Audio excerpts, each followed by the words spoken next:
Phone phone charge ଅଛି ନା नहीं? हाँ सर। Okay. लेखो फास्ट जाजपुर डिस्ट्रिक्ट।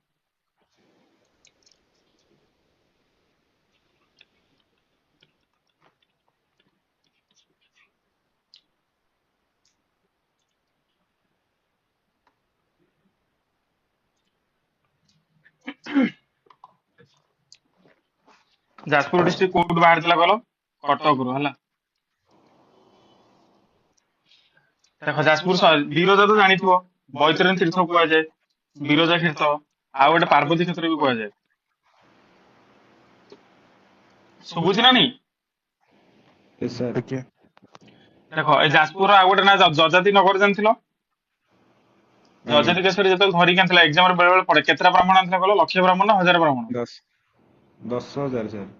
ହୁଁ 10,000 ବ୍ରାହ୍ମଣ ଆଣି ବସେଇଥିଲା। ବସିଲା ପରେ ଅଶ୍ୱମେଧ ଯଜ୍ଞ କଲା। ଏଇ ଯଜ୍ଞ ଯେତେବେଳେ ସେ ଏକ୍ସରସାଇଜ କଲା ଖାଲି ଅଶ୍ୱମେଧ କରିନଥିଲା ଏମିତି ବହେ ଯଜ୍ଞ କରିଥିଲା। ସେଇଥିପାଇଁ ଯାଜପୁର ନାଁ ହବା ପୂର୍ବରୁ ଯଯାତି ନଗର ପରେ ଫାଷ୍ଟ ନାଁ କଣ ହେଲା? ଯଯାତି ନଗର। ତା ପୂର୍ବରୁ ଆଉ ଗୋଟେ ନାଁ ଥିଲା ଯଯାତି ନଗର ପରେ ଗୋଟେ ନାଁ ହେଲା ତାପରେ ହେଲା ଯାଜପୁର। ଏଟା ହେଲା ସିକ୍ୱେନ୍ସ ହେଲା। ତାର ଫାଷ୍ଟ ହେଲା ଗୋଟେ ଡ୍ୟାସ ପୂରଣ ତାପରେ ହେଲା ଯଯାତି ନଗର ତାପରେ ଆଉ ଗୋଟେ ନାଁ ହେଲା ତାପରେ ହେଲା ଯାଜପୁର। ଏବେ ଫାଷ୍ଟ ନାଁ ଟା କଣ କହିଲ ମତେ? ହିଣ୍ଟସ ହେଲା ଭୌମକାର ଡାଇନେସ୍ଟି।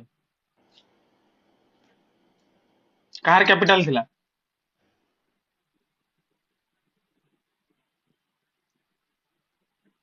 ଭୌମକାର କ୍ୟାପିଟାଲ କୋଉଠି ଥିଲା? First capital Jajnagar. 7th century ରେ ଏଇଟା ଥିଲା ଗୁହେଶ୍ଵର ପାଟକ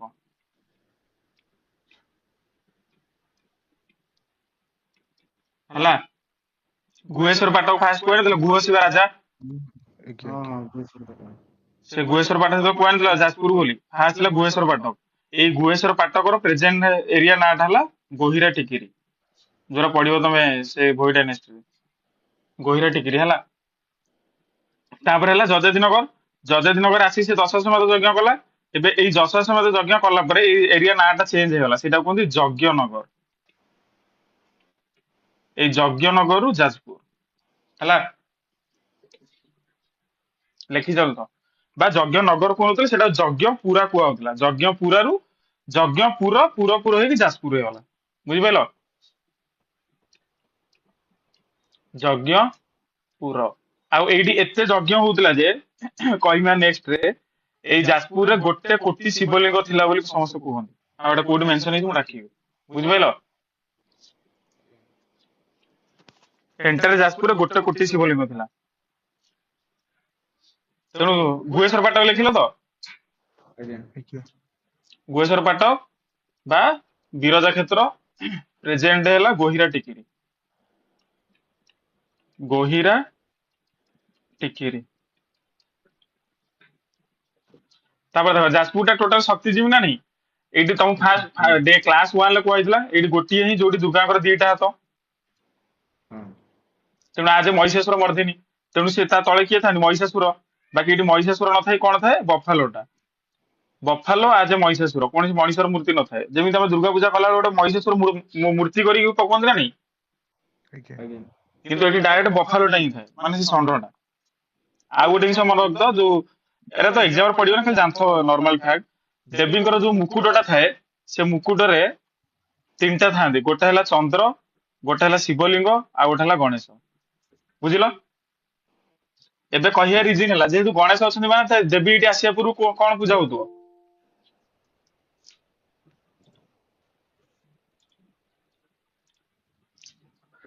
ଯେହେତୁ ତାଙ୍କ ମୁକୁଟରେ ଗଣେଶ ଅଛି ତେଣୁ ଦେବୀ ଆସିବା ପୂର୍ବରୁ କଣ ପୂଜା ହଉଥିବ ଏଠି?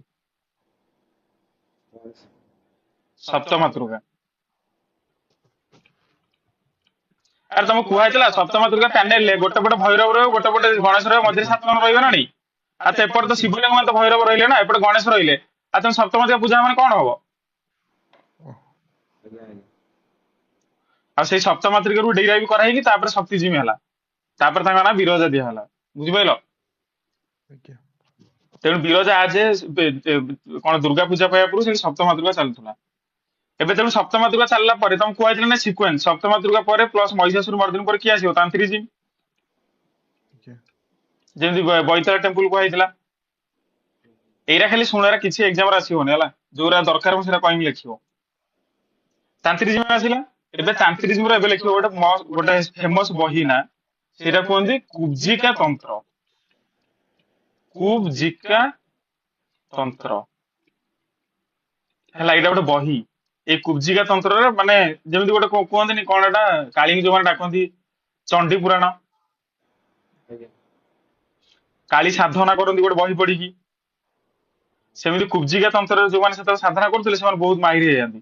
ଏଇ କୁବ୍ଜିକା ତନ୍ତ୍ରରେ ଯେତେବେଳେ ସାଧନା କରାଉଥିଲା ବିରଜାଙ୍କୁ, କାହିଁକି ସେତେବେଳେ ସାଧନା କରାଉଥିଲା ତମକୁ ସେଦିନ କୁହାଯାଇଥିଲା। ଫାଷ୍ଟ ଯେତେବେଳେ ଲୋକ ମଣିଷକୁ ପୂଜା କଲେ ଭଗବାନଙ୍କୁ ଆଜ ଏ ପ୍ରୋଟେକ୍ଟର ପୂଜା କରୁଥିଲେ ନା ନାଇଁ, ଆଜ୍ଞା ତାପରେ ଭକ୍ତି ଜିମ୍ ବାଲା ଆସି ତାଙ୍କ ଫର୍ମ ଟା ଚେଞ୍ଜ କରିଦେଇକି ଆଜ ଏ ଲଭ୍ କଲେ ନା ନାଇଁ ଭକ୍ତି। ଆଜ୍ଞା ତେଣୁ ଷ୍ଟାର୍ଟିଂ ରୁ ଯୋଉମାନେ ପୂଜା କରେ ତାଙ୍କ ହିଂସ୍ର ଫର୍ମ ହିଁ ପୂଜା କରେ ସମସ୍ତେ, ସେଇଥିପାଇଁ ଷ୍ଟାର୍ଟିଂ ରୁ ସବୁବେଳେ ଶକ୍ତି ଜିମ୍ ପୂଜା କରେ। ଯାହା ବି ଦେଖିବ ଷ୍ଟାର୍ଟିଂ ରୁ till ଜଗନ୍ନାଥ ଭକ୍ତି ମୁଭମେଣ୍ଟ ପର୍ଯ୍ୟନ୍ତ, ଦେବୀ ଦୁର୍ଗାଙ୍କୁ ଦେଖ, କାଳୀଙ୍କୁ ଦେଖ, ଯାହା ବି ଦେଖ ସମସ୍ତ ପ୍ରୋଟେକ୍ଟର, ମାନେ ଆଇଦର ସେଠି ଆନିମଲ ସାକ୍ରିଫାଇସ ହବ। ତମକୁ କୁହାଯାଇଥିଲା ପ୍ରୋଟେକ୍ଟର ହେଲା ମାନେ obviously ସେମାନେ ଫିଅର ହେବେ, ଫିଅର ହେଲେ ଆନିମଲ ସାକ୍ରିଫାଇସ ଦେବେ। ବୁଝିଲ, ଏଇଟାର ଏକ୍ସଟ୍ରିମ ଫର୍ମ ଟା ତାନ୍ତ୍ରିଜିମ ଫର୍ମ କୁହାଯାଏ। ଏଇ ତାନ୍ତ୍ରିଜିମ ଫର୍ମ ସବୁଠୁ ମୋଷ୍ଟ ଏକ୍ସଟ୍ରିମ ଫର୍ମ ଟା ହେଲା କୁବ୍ଜିକା ତାନ୍ତ୍ରିଜିମ।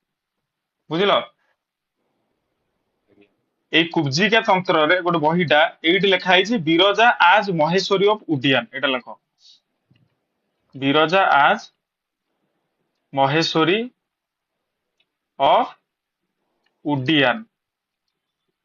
ଏବେ କୁହ, ଏଇ ଉଡିଆନ ଆଉ କିଏ କହିଥିଲା ଓଡିଶାକୁ? ଘନଶ୍ୟାମ ହୁଏନ ସାଙ୍ଗ କହିଥିଲା ଉଡିଆନ। ନାଇଁ ହୁଆନ୍ ସାଙ୍ଗ ନୁହଁ। ଲାମା ତାରନାଥ ଆଉ କିଏ କହିଥିଲା?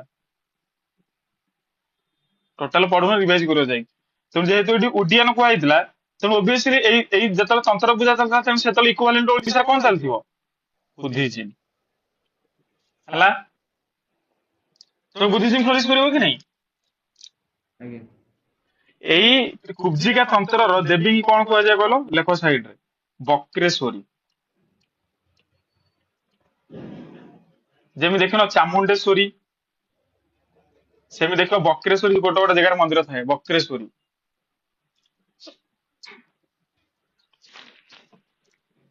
ବୁଝିଲ, ତାପରେ ଏଇଟା କାହିଁକି ଫେମସ? ଆଜ୍ଞା ଆଜ୍ଞା ଏଇଠି ବକ୍ରେଶ୍ୱରୀ, ଏଇଠି ମହେଶ୍ୱରୀ ନା ନାଇଁ, ଆଜ୍ଞା ଆଉ ଗୋଟେ ଖମ୍ବେଶ୍ୱରୀ ଶୁଣିଥିଲ ନା ନାଇଁ। ତେଣୁ ଏଇଠି କାହିଁକି ଏଟା ହଁ ଫେମସ କରାଯାଇଛି, କାହିଁକି ନା ସେମାନେ ରିଜନାଲି ସେ ଖମ୍ବେଶ୍ୱରୀଙ୍କୁ ବକ୍ରେଶ୍ୱରୀ କରି ପୂଜା କରୁଥିଲେ, ବାକି ଅଲ୍ଟିମେଟ ଗଡ କାହାକୁ ମାନୁଥିଲେ? ମହେଶ୍ୱରୀଙ୍କୁ। ବୁଝିଲ, ତାମାନେ ଗୋଟେ ରିଜିଅନ ରେ ଏଣ୍ଟାର, ଯେମିତି ବର୍ତ୍ତମାନ ଆମ କହୁଛନ୍ତି ଓଡିଶାର ଇଷ୍ଟ ଦେବ ହେଲେ ଜଗନ୍ନାଥ, ସେଇ ସମୟରେ ଉଡିଆନ ଯେତେବେଳେ ଷ୍ଟେଟ ଥିଲା, ବୁଦ୍ଧିଜିମ୍ ଯେତେବେଳେ ଥିଲା, ସେତେବେଳେ ଆମ ଓଡିଶାର ଇଷ୍ଟ ଦେବ କିଏ ଥିଲେ? ବିରଜା। ସେଇଥିପାଇଁ ଏଇ ବିରଜାଙ୍କ ନାଁରେ ଯାହା ବି ମନ୍ଦିର ଫନ୍ଦିର ବାହାଘର ଫାହାଘର ଯୋଉ ହୁଏ, ସେଇଟାକୁ କୁହନ୍ତି ଆମେ ମାଦଳ ପାଞ୍ଜି। ସେମିତି ଜଗନ୍ନାଥଙ୍କ ନାଁରେ ଜଗନ୍ନାଥ ପାଞ୍ଜି, ଖଳିରତ୍ନ ପଞ୍ଜିକା, ସେମିତି ସେଇଟାକୁ ମାଦଳ ପାଞ୍ଜି କୁହାଯାଏ। ବୁଝିପାରିଲ, ଆଜ୍ଞା ଆଜ୍ଞା ମାନେ ସେଠି ସବୁ ରିଚୁଆଲ କେମିତି କଣ ବାହାଘର ହବ କି କଣ ହବ, ଯୋଉ ପାଞ୍ଜି ଯୋଉ ମୁଁ ଦେଖୁଛ ବାହାଘର ପୂର୍ବରୁ ବାହାଘର ଅଛି ନା ନାଇଁ, ଆଗରୁ ସବୁ ସେଇଟାକୁ ମାନୁଥିଲେ। ତେଣୁ ବିରଜା ୱାନ୍ ଟାଇମ ଅଫ, ମାନେ ଗୋଟେ ସମୟରେ ଓଡିଶାର ଟୋଟାଲ ହେଡ ହିଁ ଥିଲେ, ସେଇଥିପାଇଁ ତାକୁ ମହେଶ୍ୱରୀ କୁହାଯାଏ। ବୁଝିପାରିଲ, ଆଜ୍ଞା ତାପରେ ଏକ୍ସାମ ରେ ଯଦି କ୍ୱେଶ୍ଚନ ଆସିଲା ବିରଜା ଥିଲାବେଳେ ଓଡିଶାର ବୁଦ୍ଧିଜିମ୍ ଥିଲା କି ନାଇଁ, ଥିଲା। ବୁଝିଲ, ସେଇଥିପାଇଁ ଏଠୁ ଉଡିଆନ ଲେଖା ହେଇଛି। ଆଜ୍ଞା ଏମିତି ଡିରାଇଭ କ୍ୱେଶ୍ଚନ କଣ, ତମେ ସେଇ ଅନୁସାରେ ଡିରାଇଭ କରିବ। ବୁଝିଲ ତ, ଆଜ୍ଞା ଆଜ୍ଞା ଯାହା ବି ତନ୍ତ୍ର ସାଧନା କେବେ ଦେଖିଛ ନା ନାଇଁ, ସବୁବେଳେ ଏମିତି ହୁଏ। ତନ୍ତ୍ର ସାଧନା ଦେଖିନ, ଏମିତି ଛକ ପକାଯାଏ, ହଁ ହଁ ଆଜ୍ଞା ଆଜ୍ଞା ଆଜ୍ଞା ନହେଲେ ଏମିତି ଛକ ପକେଇ ଗୋଲେଇ ବୁଲାଯାଏ, ଦେଖିଛ ନା ନାଇଁ? ହଁ ଜାତକର ବି ଏଇ ଯନ୍ତ୍ର ଅଛି। ହୁଁ, ସବୁ ଯନ୍ତ୍ରରେ ଏଇ ଟ୍ରାଙ୍ଗେଲ ଟା କାହିଁକି ରଖାଯାଏ କହିଲ? ଗୋଟେ ପଟେ ହେଲେ ଶିବ, ଗୋଟେ ପଟେ ହେଲେ କାଳୀ, ଦି ଜଣଙ୍କର ପାୱାର ଗୋଟେ ଜାଗାରେ ସେଣ୍ଟର ହୁଏ, ସେଇଠି ହିଁ ପୂଜା କରାଯାଏ, ଏଇଠି ହିଁ ମୁଣ୍ଡଟା ଥୁଆଯାଏ। ବୁଝିଲ, ଆଉ ବେଳେ ବେଳେ ଏଇ ମିଡିଲ ରେ ବି ଗୋଟେ ଥୁଆଯାଏ। ହେଲା, ତେଣୁ ଯୋଉମାନେ ଯୋଉ ଫର୍ମକୁ ଯେତେ ଗତି କରିବେ, ଯଦି ଶିବ ଆଉ କାଳୀଙ୍କର କଣ୍ଟ୍ରୋଲ, ମାନେ କାହାର ଷ୍ଟାର୍ଟିଂ ନଇଛି ଏଇଠି ମୁଣ୍ଡ ଥୋଇବ, ଯେତେବେଳେ କଣ୍ଟ୍ରୋଲ ପୁରା ତିନିଟା ଫଣ୍ଟରେ ତାର ହେଇଯିବ, ସେତେବେଳେ ମୁଣ୍ଡ ଏଇଠି ଥୋଇବ। ଦେଖିବ ଯେତେବେଳେ ତନ୍ତ୍ର ପୂଜା ହୁଏ, ଆଇଦର ମୁଣ୍ଡ ଏଠି ଥୁଆଯାଏ, ନହେଲେ ମୁଣ୍ଡ ଏଠି ଥୁଆଯାଏ। ଆଉ ଯେତେବେଳେ ତମ ସରସ୍ୱତୀ ପାଖରେ କି ଗଣେଶ ପୂଜା ପାଖରେ ଦେଖିବ ବି ଏମିତି ଗୋଟେ ଯଜ୍ଞ କରାଯାଏ, ଏଇ ମିଡିଲ ହିଁ ଯଜ୍ଞଟାକୁ ଥୁଆଯାଏ, ଆଉ ତା ସାଇଡରେ ଏମିତି ମୂର୍ଜ ଦିଆଯାଏ। ବୁଝିଲ, okay, ତେଣୁ ଏଇଟା ଯେହେତୁ ତାନ୍ତ୍ରିକ ପୂଜା ଥିଲା ତେଣୁ ଓବିୟସଲି ବିରଜା ଆଜ ଗୋଟେ ଟ୍ରାଙ୍ଗେଲ ହେଇକି ରହିବ କି ନାଇଁ। ତେଣୁ ଷ୍ଟାର୍ଟିଂ ରୁ okay, ବିରଜା ଗୋଟେ ଟ୍ରାଙ୍ଗେଲ ହିଁ ଥିଲା। ବର୍ତ୍ତମାନ ସେଟା ଯଦି ସାଟେଲାଇଟ ମ୍ୟାପ ରେ ଦେଖିବ ତଥାପି ଟ୍ରାଙ୍ଗେଲ ଦେଖା ପଡିବ, ଯୋଉ ଯୋଉ ତିନିଟା ପ୍ଲେସ କହୁଛି ମିଶେଇ ଦେଇକି ଦେଖିବ। ମିଡିଲ ରେ ରହିଲେ ବିରଜା। ହେଲା, ଯେମିତି ଆମେ ଗୋଟେ ଜାଗାରେ ତନ୍ତ୍ର ପୂଜା କରୁଛନ୍ତି, ଆମେ ଏଇଭଳିଆ କରି ସେ ଜାଗାକୁ ପୂଜା କରୁଛନ୍ତି। ଯଦି ଇଟସେଲ୍ଫ ଟୋଟାଲ ଜାଗାଟାକୁ ଆମେ ତାନ୍ତ୍ରିକ ଜାଗା ବୋଲି କହିବା, ତେଣୁ ଜାଗାଟାକୁ ତ ଆମେ ଟ୍ରାଙ୍ଗେଲ କରି ପୂଜା କରିବା ନା।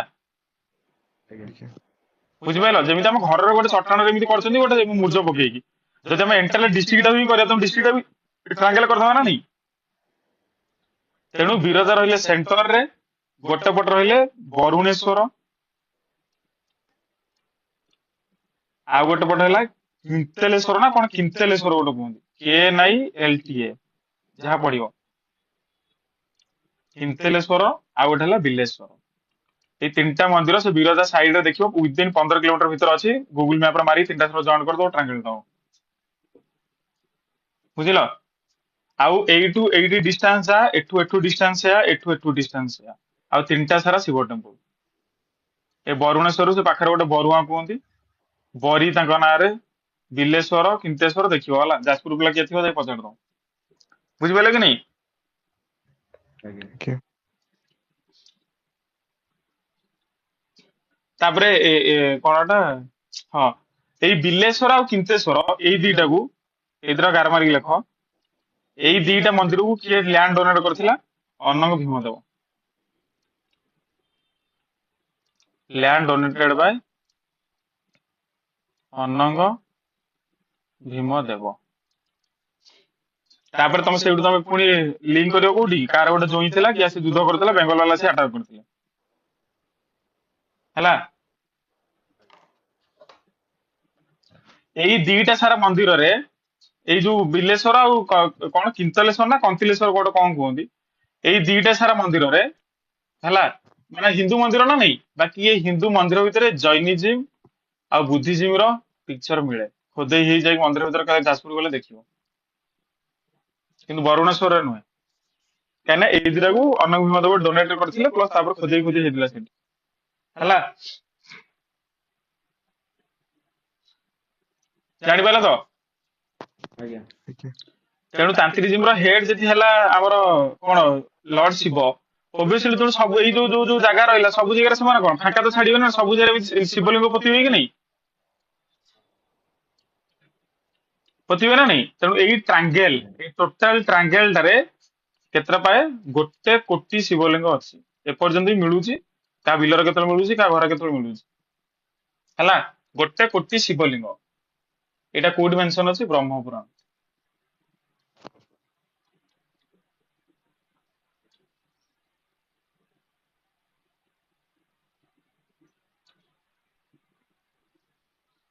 ଜାଣିପାରିଲ? ଆଜ୍ଞା okay, ବିରଜା କହିଲେ ଭେଜିଟେରିଆନ ଗଡ ନା ନନ ଭେଜିଟେରିଆନ ଗଡ? ତ ତାପରେ ନନଭେଜ ହେଡିଙ୍ଗ ଲେଖି ବିରଜା ଲେଖ। ବିରଜା ଭେଜିଟେରିଆନ ଗଡ ନା ନନ ଭେଜିଟେରିଆନ ଗଡ? ତ ନନଭେଜ ଏବେ କିଏ ଜଏନ କରୁଛି?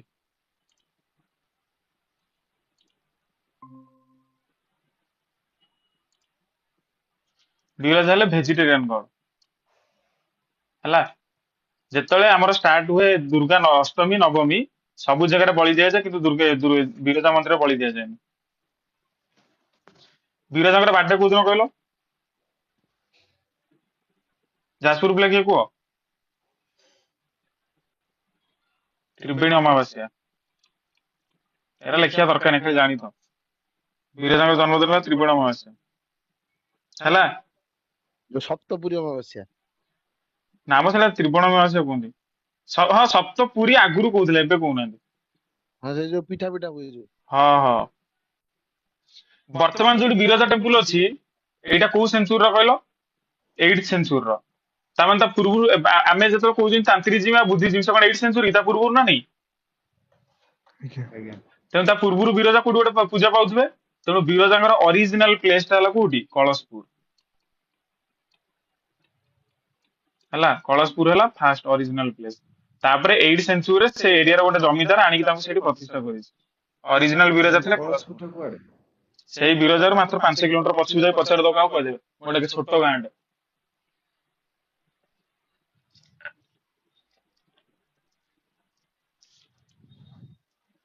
ତାପରେ ନାଭି ଗୟା ଅଛି ନା ନାଇଁ ବିରଜାର ଗୋଟେ?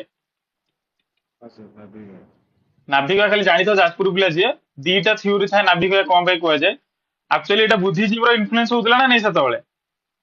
ଆଜ୍ଞା ତେଣୁ ବୁଦ୍ଧିଜୀବୀ ନାଁରେ ଗୋଟେ ଗୟାସୁର ସେମାନେ ଗୋଟେ ଥିଓରି ଦେଇଥିଲେ। ଗୟା ହେଲା ବୁଦ୍ଧଙ୍କର ପ୍ଲେସ୍। ତେଣୁ ଆଜ୍ଞା ଗୟାସୁରକୁ ମାରିଲା ବେଳେ ତାର 3ଟା ପାର୍ଟ ହେଇଥିଲା। ଗୋଟେ ପାର୍ଟ ହେଲା ତାର ଗୋଡ, ଗୋଟେ ହେଲା ତାର ନାଭି, ଆଉ ଗୋଟେ ପଡିଲା ହେଡ୍। ତା ମୁଣ୍ଡଟା ଯୋଉଠି ସେଟା ପଡିଲା ଗୟାରେ, ତା ନାଭିଟା ଯୋଉଠି ପଡିଲା ସେଟା ହେଲା ଦଶାଶ୍ୱମେଧ ଘାଟରେ ବା ବିରଜା କ୍ଷେତ୍ରରେ, ସେଇଟା ତାକୁ ନାଭି ଗୟା କୁହନ୍ତି। ଆଉ ତା ଗୋଡଟା ପଡିଥିଲା ମହେନ୍ଦ୍ରଗିରିରେ। ଏଇଟା ହେଲା ଗୋଟେ ଥିଓରି, ବୁଝିଲ। ବାକି ଏଇ ଥିଓରିଟା ହେଲା ମୋଷ୍ଟ ଫେମସ ଥିଓରି। କିନ୍ତୁ ନୂଆ ନୂଆ ଲୋକ କୁହନ୍ତି ଶିବ ଯେତେବେଳେ ସତୀକି ମାଇଲେ, ଶିବ ସତୀଙ୍କର ତାଙ୍କ ନାଭିଟା ଏଇଠି ପଡିଥିଲା ନାଭି ଗୟା, କିନ୍ତୁ ସେଟା ହେଲା ଭୁଲ ଥିଓରି ହେଲା। ଏଇଟା ହେଲା ମେନ୍ ଥିଓରି। ଗୟାସୁର ଗୋଟେ ରାକ୍ଷସ ଥିଲା, ତାକୁ ମାଇଲା ପରେ ତାଙ୍କ ନାଭିଟା ଏଇଠି ପଡିଥିଲା, ସେଥିପାଇଁ ନାଭି ଗୟା। ଯେହେତୁ ଗୟାସୁର ତେଣୁ ନାଭି ଗୟା ହେଲା। ଜାଣିପାରୁଛ ନା ନାଇଁ? ଆଜ୍ଞା ତାପରେ ମୋଷ୍ଟ ଇମ୍ପୋର୍ଟାଣ୍ଟ ଲେଖ, only female Garh in Odisha having ଆନ୍ ରଥଯାତ୍ରା ବା ଚାରିଆଟ ଫେଷ୍ଟିଭାଲ। ଓଡିଶାରେ କୌଣସି ଦେବୀଙ୍କ ପାଖରେ ରଥଯାତ୍ରା ହୁଏନି ଯେମିତି ଜଗନ୍ନାଥ ପାଖରେ ହଉଛି, କେବଳ ବିରଜାଙ୍କ ପାଖରେ ହୁଏ।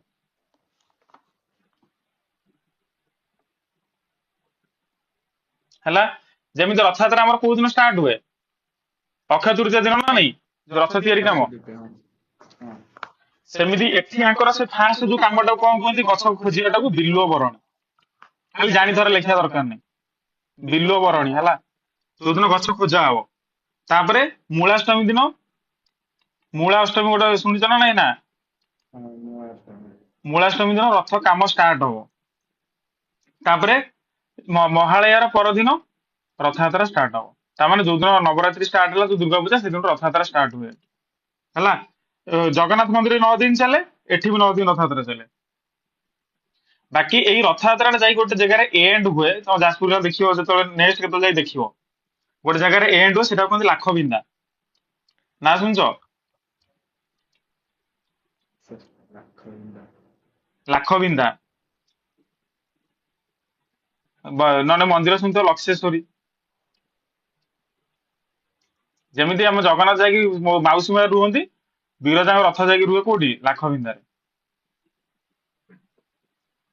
ବୁଝିଲ। ଏବେ ଏରା କିଛି ଲେଖିବା ଦରକାର ନାହିଁ।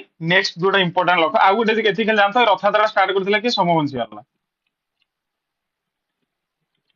ଏଇ ସୋମବଂଶୀ ବାଲା ପାଖରୁ ଟକ୍କର ଦେବା ପାଇଁ କିଏ ଆସିଲା? ଗଙ୍ଗବାଲା ନା ନାଇଁ?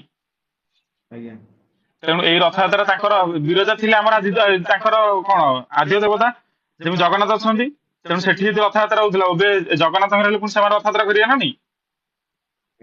ତାପରେ ଯାଇ ସେମାନେ ରଥଯାତ୍ରା କଲେ। ବାକି କେତେ ଜଣ ଥିଓରି ଦେଇ କୁହନ୍ତି ରଥଯାତ୍ରା ଆମର ପୁରୁଣା କାଳରୁ ଷ୍ଟାର୍ଟ ହଉଛି। କିଛି ପୁରାଣ ନାହିଁ, ଗଙ୍ଗବାଲା ଆସିକି କରିଥିଲେ ହେଲା।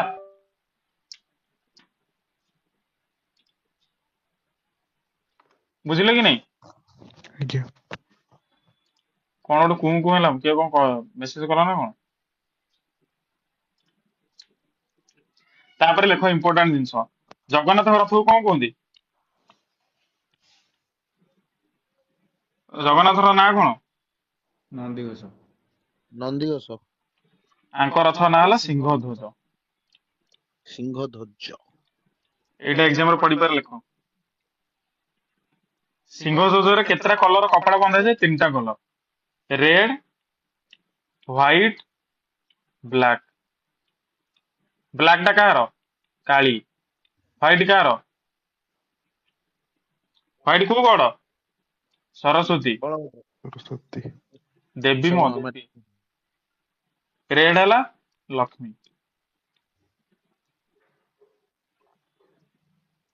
ତାପରେ ଜଗନ୍ନାଥଙ୍କର ସାରଥୀ କିଏ?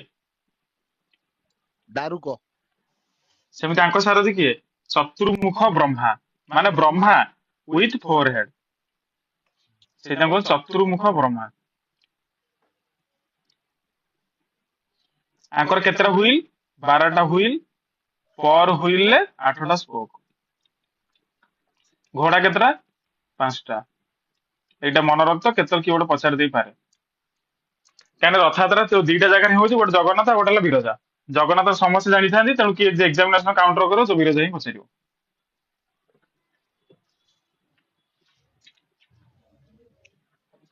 ବୁଝିପାରିଲ?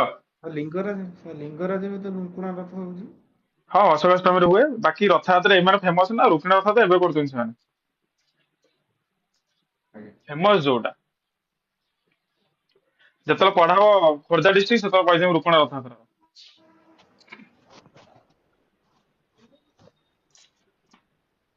ରୁକ୍ମିଣୀ ରଥଯାତ୍ରା ଗୋଟେ କ୍ୱେଶ୍ଚନ ଆସିଲା ଅଶୋକାଷ୍ଟମୀ, କାହିଁକି ନା ରୁକ୍ମିଣୀ ରଥଯାତ୍ରାର ଅଣଲିଉଟା ରଥ ନା, ଆଜ୍ଞା। ତେଣୁ ତାଙ୍କର କୌଣସି ନଥାଏ ଯେ ଏଇ ତିଥି ଦିନ ଏଇଟା କରିବେ, ଏଇ ଗଛ ଏଇ ଆଣିବେ, ଏମିତି ଏଇଟା କିଛି ଗୋଟେ ପରମ୍ପରା ତାଙ୍କର ନଥାଏ। ମାନେ ୟାଙ୍କର ଯେମିତି ପୁରା ଗୋଟେ କଂକ୍ରିଟ ପରମ୍ପରା, ସେମିତି ନଥାଏ। ସେଇଦିନ ଖାଲି ତିଥିଟାକୁ ମନେ ରଖାଯାଏ।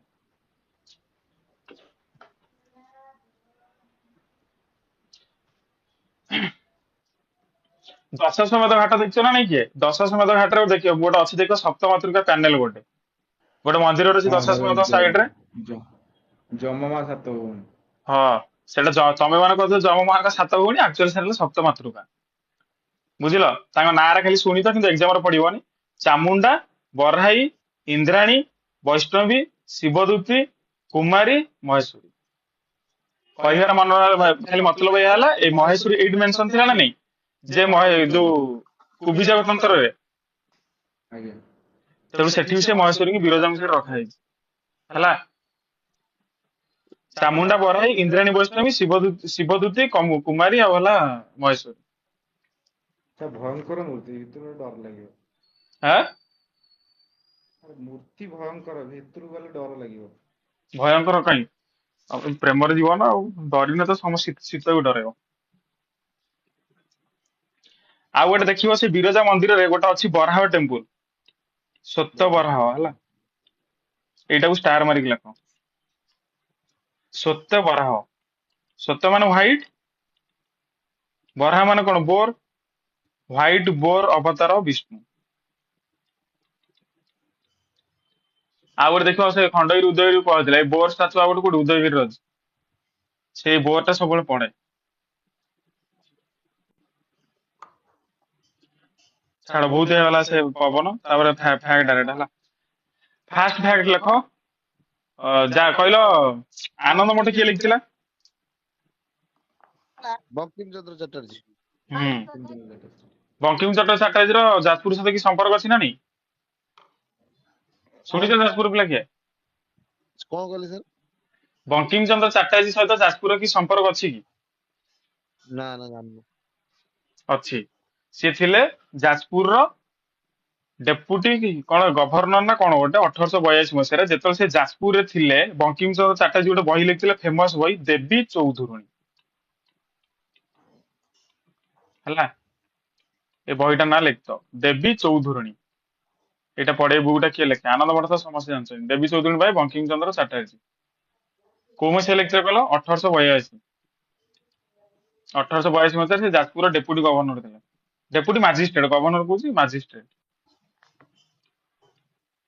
ଏଇଟା ତମ ଯାଜପୁର କଲେକ୍ଟର ଅଫିସ ଭିତରକୁ ଯିବ, କଲେକ୍ଟର ଅଫିସରେ ଇନକମେସି ଚାର୍ଟରେ ବଙ୍କିମ ଚନ୍ଦ୍ର ଚାଟାର୍ଜୀ ଲେଖା ହେଇଥିବ, ଦେଖିବ ଯାଇକି।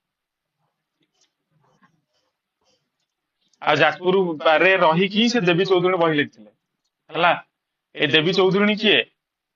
ରବିନହୁଡ ଅଫ ବେଙ୍ଗଲ। ରବିନହୁଡ କିଏ କହିଲ? ଗରିବ, ଧନୀ ଲୋକଙ୍କୁ ପଇସା ଆଣି ଗରିବଙ୍କୁ ଦବାଟା। ଇଏ ସେମିତି ଦେବୀ ଚୌଧୁରୀ ଗୋଟେ ଡକାୟତରେ ଥିଲା, ଯିଏକି ଧନୀ ଲୋକ ଘରେ ଲୁଟି କାଣି ଗରିବ ଲୋକଙ୍କୁ ଦଉଥିଲା। ତାପରେ ଗୋଟେ ବହି ଲେଖିଥିଲେ, ତା ନାଁଟା ହେଲା ଦେବୀ ଚୌଧୁରୀ। ହେଲା, ଆଜ୍ଞା। ତାପରେ ଲେଖ ବ୍ୟାଟେଲ ଅଫ ଗୋହିରା ଟିକିରି। ଏଇଟା ତମେ ସେ ଭୋଇଡା ନେଷ୍ଟରେ ପଢିବ, ବାକି ଏବେ ଖାଲି ଲେଖିଦେଇଥ ଯାଜପୁରରେ ଯେହେତୁ ହେଇଥିଲା। ଯାଜପୁର ବର୍ତ୍ତମାନ ସେଟା ଅଧା ପାଟ ଯାଜପୁର, ଅଧା ପାଟ ଭଦ୍ରକରେ ଅଛି, ତେଣୁ କନଫ୍ୟୁଜ ହବନି, ଯାଜପୁର ଭଦ୍ରକ ଭିତରେ ହିଁ। କାହା କାହା ଭିତରେ ହେଇଥିଲା? ମୁକୁନ୍ଦ ଦେବ ଆଉ ରାମଚନ୍ଦ୍ର ଭଞ୍ଜ। ଆ ଭିତରେ ଡିଟେଲସ ଯେତେବେଳେ ପଢା ହବ ସେତେବେଳେ ପଢିବ। ବାକି ଯେତିକି ଜାଣ, ରାମଚନ୍ଦ୍ର ଭଞ୍ଜ ମାରି ଦେଇଥିଲା ମୁକୁନ୍ଦ ଦେବ ବିଟ୍ରେ କରି, କୋଉଠି? ଗୋହିରା ଟିକିରିରେ। ଆଉ ମୁକୁନ୍ଦ ଦେବ ହେଲେ ଓଡିଶାର ଲାଷ୍ଟ ଇଣ୍ଡିପେଣ୍ଡେଣ୍ଟ କିଙ୍ଗ। ଖାଲି ବ୍ୟାଟେଲ ଅଫ ଗୋହିରା ଟିକିରି ଲେଖିଦେଇଥ, ହିଷ୍ଟ୍ରି ଭଲସେ ପଢିବ। ତାପରେ ଅଲରେଡି ତମର ପଢା ହେଇଥିଲା ନା ନାଇଁ କଣ ଏଟା ଲଳିତଗିରି ଉଦୟଗିରି ରତ୍ନଗିରି ଆଜ୍ଞା ସେ ଯୋଉ ପାହାଡ ଅଛି ସେ ପାହାଡ କଣ କୁହନ୍ତି କହିଲ ଏସିଆ ହିଲ୍।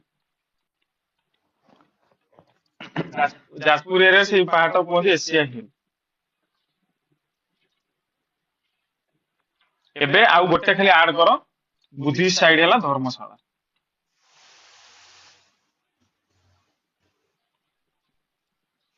ଧର୍ମଶାଳା କୋଉ ହିଲ୍ ରେ ଅଛି? ଏମାନେ ହେଲେ ଲଳିତଗିରି ରତ୍ନଗିରି ଉଦୟଗିରି ସେ ଯାହା କହିଲେ ଏମାନେ ହେଲେ ଏସିଆ ହିଲ୍ ରେ ଆଜ୍ଞା ହେଲା।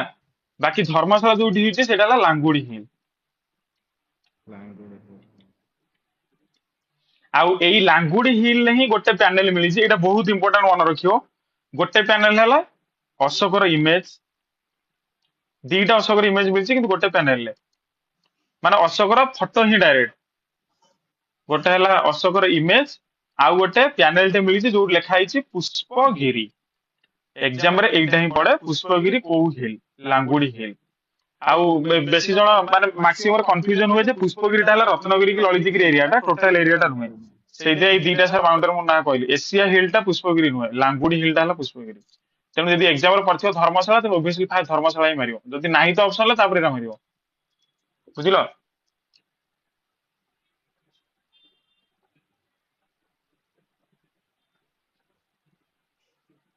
ଲେଖିଲ ନା ନାଇଁ?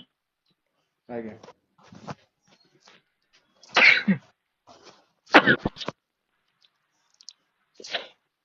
ସେ ଲାଙ୍ଗୁଡି ହିଲ୍ ପାଖରେ ଆଉ ଗୋଟେ ହିଲ୍ ଲେଖ, କୟାମା ହିଲ୍ ହେଲା। କୟାମା ହିଲ୍ ରେ କଣ ମିଳିଛି?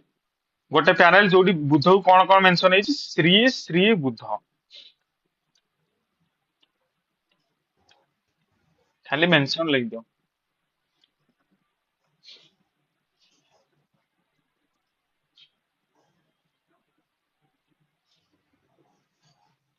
ଏଇ ଯୋଉ ବରାହ ହ୍ୱାଇଟ ବୋର୍ଡ ଲେଖିଲ ନା ନାଇଁ, ସତ ବରାହ। ଏଇ ଟେମ୍ପୁଲ ଟା ନାଁ କଣ କହିଲ? ବରାହନାଥ ଟେମ୍ପୁଲ ଲେଖିଦେଇଥ ଖାଲି ସେଇଠି। ବରାହନାଥ ଟେମ୍ପୁଲ କିଏ କରିଥିଲା ଏଟାକୁ କହିଲ? ଦତ୍ତାବୃଦ୍ର ଦେବ।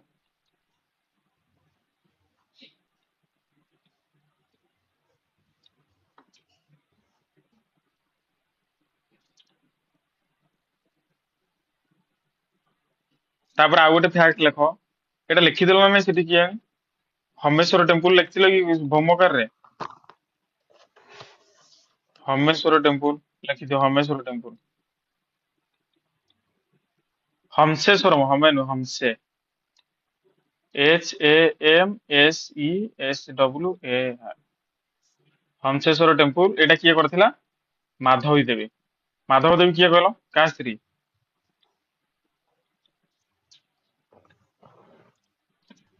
ସୁଭାଗର ଦେବା ୱାନ୍। କେହି ତ କିଛି ରିଭାଇଜ ହିଁ କରୁନ, ଖାଲି ଚିଲେଇବା କଥା ମୁଁ।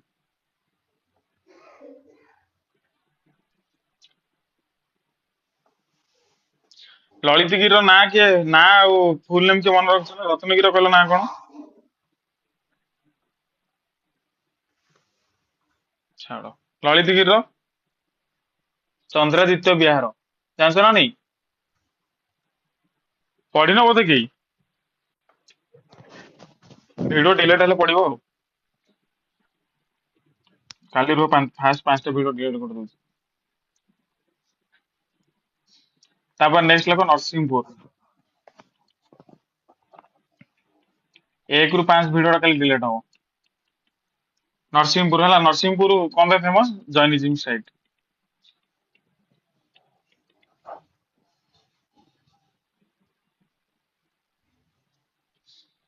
ତାପରେ ଆଉ ଗୋଟେ ଇମ୍ପୋର୍ଟାଣ୍ଟ ଜିନିଷ ଲେଖ, ଲଣ୍ଡା ହିଲ୍ ନିୟର ଲଳିତଗିରି। ଏଇଟା ଏବେ ଖାଲି ଜଷ୍ଟ କହିଦଉଛି, ଆ ବିଷୟରେ ନେକ୍ସଟ କେନ୍ଦ୍ରାପଡା ଡିଷ୍ଟ୍ରିକ୍ଟ ଯେତେବେଳେ ପଢାବ ସେଠି ଭଲସେ ଜାଣିବ। ଏଇ ଲଳିତଗିରି ହିଲରେ ଓଳାଶୁଣୀ ଦେବୀ ପୂଜା ପାଆନ୍ତି। ଓଳାଶୁଣୀ ଟେମ୍ପୁଲ ଲେଖ, ଦେବୀ ନୁହଁ ତ ଟେମ୍ପୁଲ ହେଲା। ଏଇ ଓଳାଶୁଣୀ ଟେମ୍ପୁଲ ଉପରେ ପରେ ଭଲସେ ଫେମସ ରେ ପଡିବ ଯେ କେନ୍ଦ୍ରାପଡା ପରେ ଯେତେବେଳେ ପଢାବ। ଖାଲି ଏବେ ଖାଲି ଲେଖିଦେଇଥ ଲଣ୍ଡା ହିଲ୍ ଓଳାଶୁଣୀ ବୋଲି।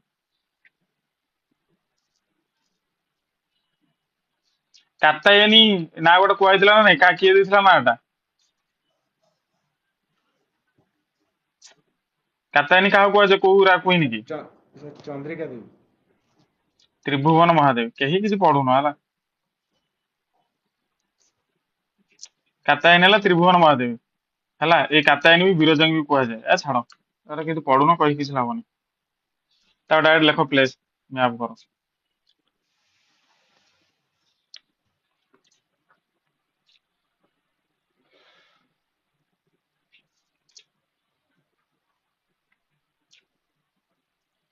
ଯାଜପୁର ଡିଷ୍ଟ୍ରିକ୍ଟ ମ୍ୟାପ ତ ସମସ୍ତେ ଶୁଣିଥିବ, ଖାଲି ଖାଲି ମୁଁ ଗୋଟେ କହିବା କଥା ପଏଣ୍ଟ ଆଉଟ କରୁଛି ତମେ ଲେଖିବ ହେଲା। ଏଇଠି ହେଲା କାଳିଆପାଣି। କାଳିଆପାଣି ପାଖରେ ହେଲା ଟମକା। ଟମକା ତଳକୁ ହେଲା ଡୁବୁରି। ଡୁବୁରି ଏ ସାଇଡ ହେଲା ସୁକିନ୍ଦା। ତେଣୁ ଯାଜପୁର ଏପର ପାର୍ଟ ହେଲା ଟୋଟାଲ ଖାଲି ଇଣ୍ଡଷ୍ଟ୍ରିଆଲ ଏରିଆ। ତେଣୁ ଏତେ ଯଦି ଇଣ୍ଡଷ୍ଟ୍ରିଆଲ ଏରିଆ ହେଲା ପାଖରେ ଗୋଟେ କୋଉଠି ପ୍ଲାଣ୍ଟ ରହିବ ନା ନି? ଏଇଟା ହେଲା ଟାଟା ପ୍ଲାଣ୍ଟ କଳିଙ୍ଗନଗର। ଟାଟା ପ୍ଲାଣ୍ଟ କଳିଙ୍ଗନଗର ପାଖରେ କଣ? ଯାଜପୁର ରୋଡ। ଯାଜପୁର ରୋଡ ତଳେ ଯାଜପୁର ଟାଉନ। ଯାଜପୁର ଟାଉନ ଆଉ ଯାଜପୁର ରୋଡ ଭିତରେ ହେଲା ପାଣିକୋଇଲି। ତାପରେ ଟାଉନ ର ଏପଟିକି ପଳେଇ ଆସିଲେ ଏଇଟା ହେଲା ବରୀ। ତାପରେ ଏଇପଟେ ଯୋଉ କଟକ ପାର୍ଟରେ ଏଇ ପାର୍ଟ ହେଲା ଲଳିତଗିରି, ରତ୍ନଗିରି, ଉଦୟଗିରି। ତାପରେ ଏପଟୁ କଟକରୁ ଏପଟିକି ଗଲେ ଏଇଟା ହେଲା ବଡଚଣା।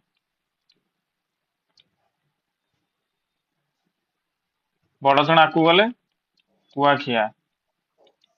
କୁଆଖିଆ ଏପଟିକି ଜେନାପୁର। ଏତିକି ଲେଖ ସଇଲା। ଆଜ୍ଞା। ଆଜ୍ଞା। ତାପରେ ହେଲା ରିଭର ହେଲା। ରିଭର ଟା ବହୁତ ଇମ୍ପୋର୍ଟାଣ୍ଟ ଯାଜପୁର ଡିଷ୍ଟ୍ରିକ୍ଟ ର। ତମେ ଦେଖିକି ଟିକେ ଦେଖୁଥିବ। ଆଗେ ଦେଖ ରଫ ରେ କହିଦଉଛି। ଏଇ ଟୋଟାଲ ହେଲା ଯାଜପୁର ଡିଷ୍ଟ୍ରିକ୍ଟ। ଏଇ ଟୋଟାଲ ବର୍ଡର ରେ ହେଲା, ଏଇଟା ଦେଖ ଯାଜପୁର ବର୍ଡର ଏଇଟା।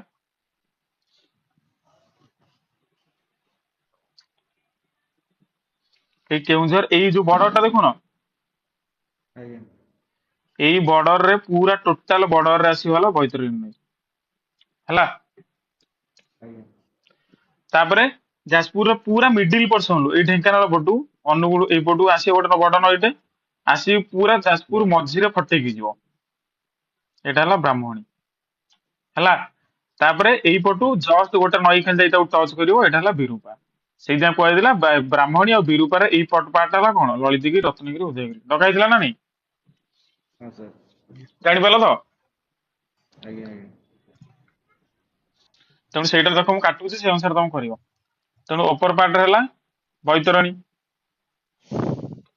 ବୈତରଣୀ ନଈ କୂଳରେ ହେଲା ବିରଜା। ତାପରେ ଏଇ ଯାଜପୁରର ଏଇପଟ ପାର୍ଟ ରୁ ଜାଣିପାରିବ ନା ନାଇଁ? ନା ରୁହ ମ୍ୟାପ କରିକି କହୁଛି। ଏଇଟା ହେଲା ସୁକିନ୍ଦା ଏରିଆ, ଏଇଟା ହେଲା ବଡଚଣା ଏରିଆ, ଏଇପଟ ହେଲା ରତ୍ନଗିରି ହେଲା, ଏପଟ ହେଲା ସୁକିନ୍ଦା ଏରିଆ ହେଲା। ଏଇ ସୁକିନ୍ଦା ଏରିଆରେ ଫାଷ୍ଟ ଗୋଟେ ନଈଟେ ଯାଏ ରାମିଆଳ। ରାମିଆଳ ରିଭର ହେଲା, ଯୋଉଠି ବର୍ତ୍ତମାନ ହଇଜା ହଉଛି। ତାପରେ ଏଇପଟୁ ଆସିବ ପୁରା ବର୍ଡର ଦେଇ ବୈତରଣୀ।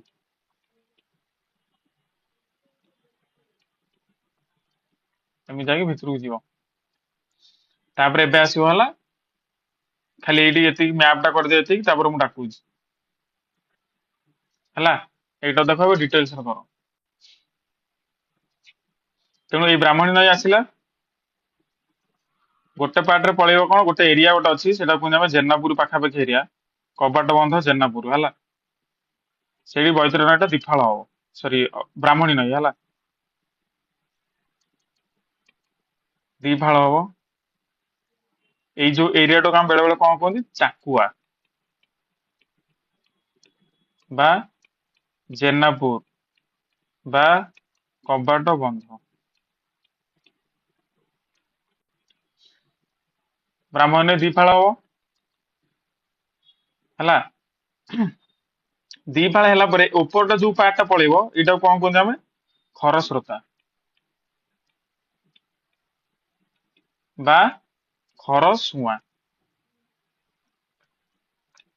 ଏବେ ଦେଖ ଏଇ ଯୋଉ ପାର୍ଟଟା ଏବେ ଦି ଫାଳ ହେଲା, ଏଇଟା ଏଇପଟିକି ଯାଉଛି ନା ନାଇଁ? ଆଜ୍ଞା ତେଣୁ ଏଇ ଯୋଉ ରିଭରଟା ଯିବ କୋଉଠି ମୁଦା ଯାଜପୁର ରୋଡ ପର୍ଯ୍ୟନ୍ତ, ନଟ୍ ଟାଉନ। ତେଣୁ ଯାଜପୁର ରୋଡ ଯୋଉ ସଂଚିଲା ଏରିଆ ପ୍ଲସ ଯୋଉ ଏରିଆ ଅଛି ସେଇପଟେ ତାରାପୁର ଫାରାପୁର ଏରିଆ, ସେଇପଟେ ଏରିଆ ଦେଖିବ ଏଟା କଣ କୁହନ୍ତି ଖରସ୍ରୋତା ନଈ। ହେଲା। ତାପରେ ଏଇପଟେ ଯୋଉ ରିଭରଟା ଆସିବ କଟିକି, ଏଇଟା ହେଲା ମେନ୍ ବ୍ରାହ୍ମଣୀ। ଏଇ ମେନ୍ ବ୍ରାହ୍ମଣୀ ପୁଣି ଗୋଟେ ଜାଗାରେ ଆଉ ଦି ଫାଳ ହବ, ଏମିତି ଯିବ ପ୍ଲସ ଆଉ ଗୋଟେ ଏମିତି ଯିବ। ଏଇ ମଝିରେ ଧର ତ ଫାଙ୍କା ଜାଣିଥିବ ହେଲା, ଏଠି ବି ଦି ଫାଳ ହେଇକି ଯିବ। ଏଇ ଯୋଉ ଦି ଫାଳର ପଏଣ୍ଟ ରେ ଗୋଟେ ମନ୍ଦିର ଅଛି, ସେଟା ହେଲା ଗୋକର୍ଣ୍ଣେଶ୍ୱର ଟେମ୍ପୁଲ। କଟକରୁ ଯାଜପୁର ଗଲାବେଳେ ବାଟରେ ଦେଖିବ ଗୋଟେ ଗୋକର୍ଣ୍ଣେଶ୍ୱର ଟେମ୍ପୁଲ ଅଛି, ସେଇଟା ହେଲା। ସେଇ ସମୟରେ ଯେତେବେଳେ ଏଇ କାଟିକି ପଳେଇବ, ସେତେବେଳେ ଏଇ ରିଭରଟା କଣ କୁହନ୍ତି ଆମେ କେଲୁଆ ନଈ।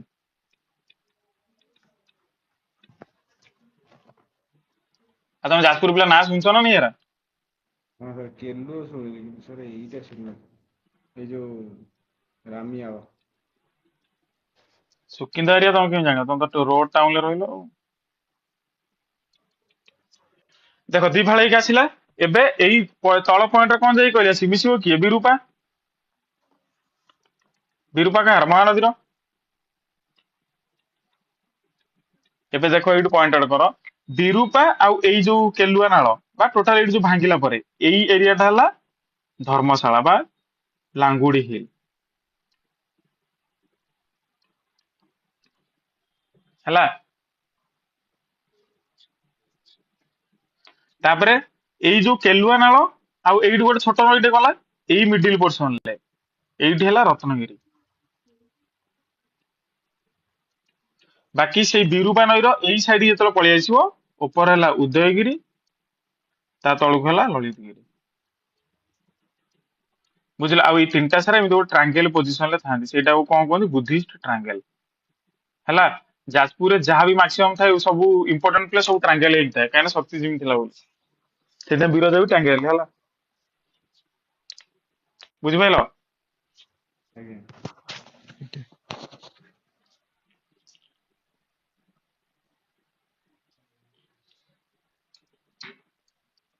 ଜାଣିବା ପାଇଁ ଏଠି ଲେଖିଦେଇଥିବ ଏଇ ଯୋଉ ଏଇ ପାଖରେ ଯାଜପୁର ରୋଡ ବୋଲି। ଯାଜପୁର ରୋଡ ମାନେ କଣ? କଳିଙ୍ଗନଗର।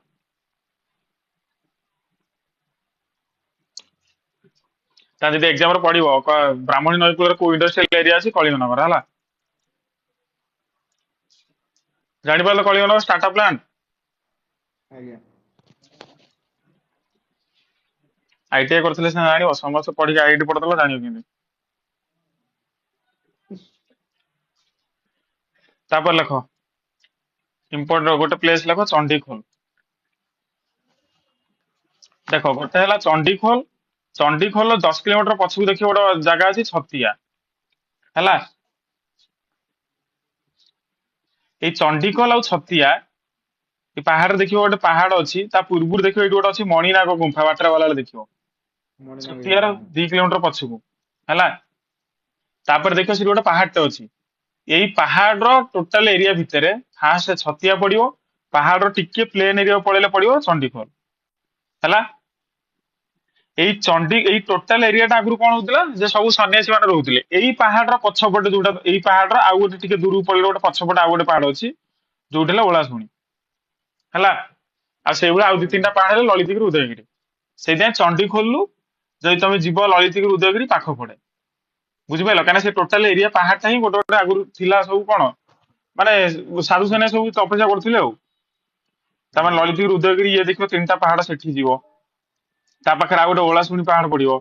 ତାପରେ ପୁଣି ଏଠି କଣ ଏଟା ଯୋଉ ଛତିଆରେ ଗୋଟେ ପଡିବ ମଣିନାଗ ଗୁମ୍ଫାରେ। ଆଉ ସେମିତି ଯୋଉ ଧର୍ମଶାଳା ଗୋଟେ ପାହାଡ, ଏଇଭଳିଆ ପାହାଡ ପାହାଡ ନେଇକି ସବୁ ସାର୍ କରୁଥିଲେ ସେଠି ହେଲା। ଓଳାଶୁଣୀର କୋଉ ବାବାଙ୍କ ଟେମ୍ପୁଲ ତ? କୋଉ ବାବାଙ୍କ ମଠ? ଅରକ୍ଷିତ। ହଁ ହଁ କେନ୍ଦ୍ରାପଡା ହଉ। ଆଉ ନେକ୍ସଟ କହୁଛି ରୁହ, କେନ୍ଦ୍ରାପଡା ପଢିଲା ବେଳେ କହିବି।